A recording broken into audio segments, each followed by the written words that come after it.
Thank you. For those of you who have not heard of the Exploratorium or been there before, it's a big science museum in San Francisco that was started in the 60s by a physicist and a physics teacher, and as a result, it has always had a science teacher program there, and so the Exploratorium's been doing science education for teachers for many years, uh, and it's a wonderful institution. It has many materials and resources. I just wanted to make that introduction. The I'm Fred Stein. I'm one of the science educators at the Exploratorium, and let me have the rest of the staff introduce themselves.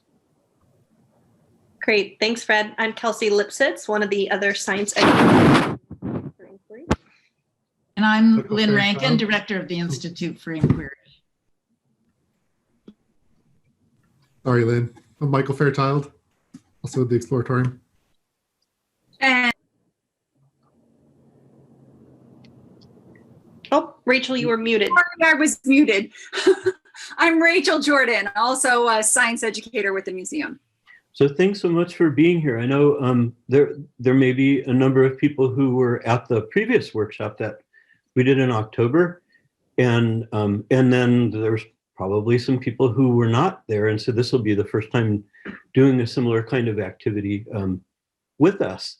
For those that were here last time, I want to tell you a little bit about how it's going to be different, and then this will also introduce what we're going to do to the people who hadn't been here last time.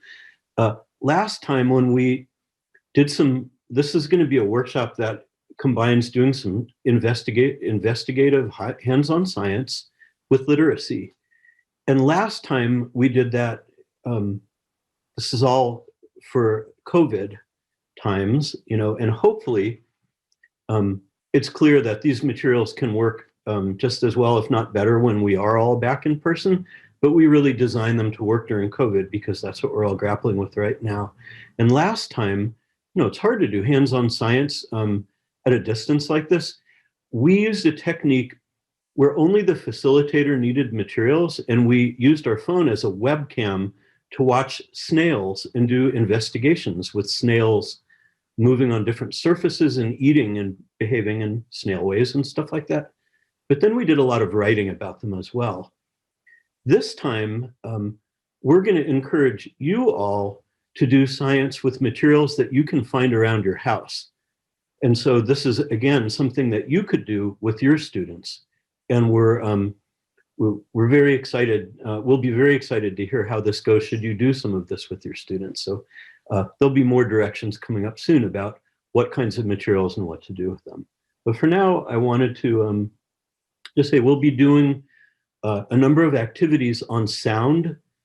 And after we collect our materials, we'll be doing some writing with them, some different kinds of Common Core text types. And then Rachel, who's done a number of these kinds of activities with primary kids, will talk about some of her experiences in the classroom and some suggestions for online things to do with that. So with that, I wanted to introduce one of the resources that we have at the Exploratorium. Let's go to the next slide.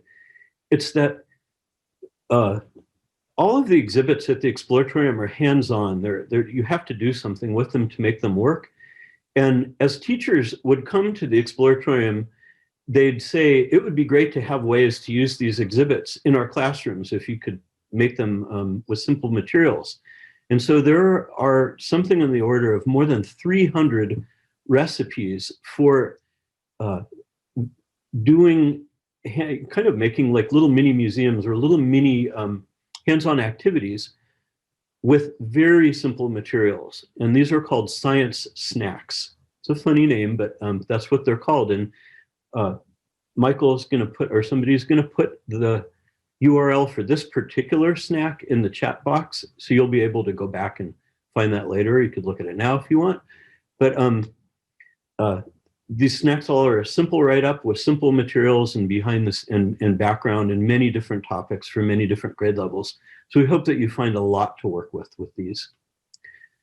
What we wanted to do for We're going to do about 3 different activities. So let's go to the next slide. And the very first thing that we want you to do is to gather materials for all of the activities that we're going to do.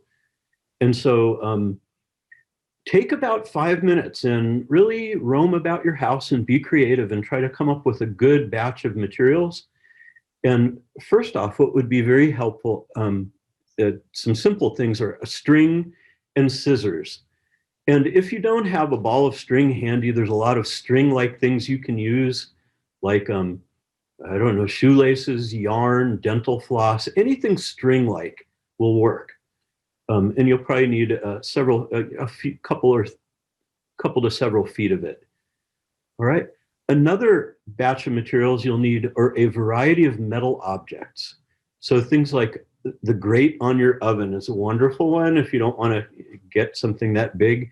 Things like coat hangers or spoons or just any metal objects that you could tie a string to will be helpful. And finally, and this is the most ambiguous, so I'll describe it a little more, any objects that you can find that you think provide evidence that sound makes vibration or that vibrations make sound. So we're going to start the timer now and go ahead and take 5 minutes, and then we'll restart once the timer is up to try to find all these varieties of materials and have them ready to work with. So happy hunting.